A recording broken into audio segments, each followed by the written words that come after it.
中東局勢未穩定，這石化原料價格直直起，也影響到咱國內民生需求價格，也攏貴個來起懸咯。親像清明時陣愛食的潤餅糕，因為這原料逐項攏直直起，即馬買起來呢，一包差不多是起5塊。另外，嘉義台南屏東地區這做豆油的業者，也因為這做豆油的原料含包裝，這塑膠桶啊價格也攏起，準備也要來調整到豆油的價格，有的一罐要起到30塊。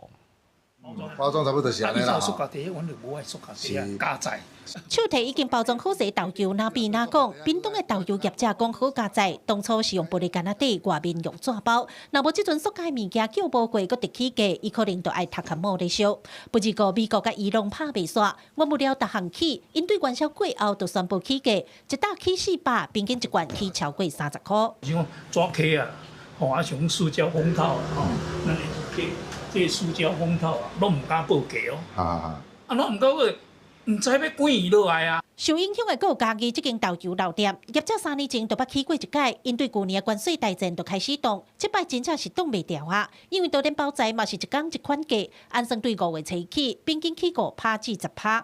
進口原料進來的這一塊，我們有調漲啊。如果都是用純本土原料的時候，我們就沒有做調漲的動作。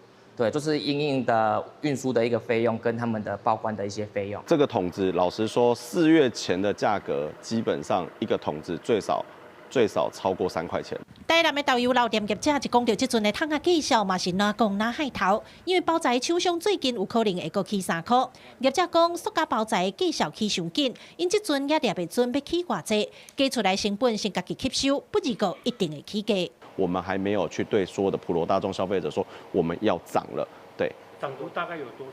基本上應該是說，以業通的商品來講，我們的幅度空間大概應該會以10塊到20塊，甚至要看未來的趨勢會不會再上去。石油起價帶動萬物做伙起，親像清明愛食的潤餅糕，都因為潤餅皮、土豆腐等等的原料攏起價，袂少店家嘛對得起。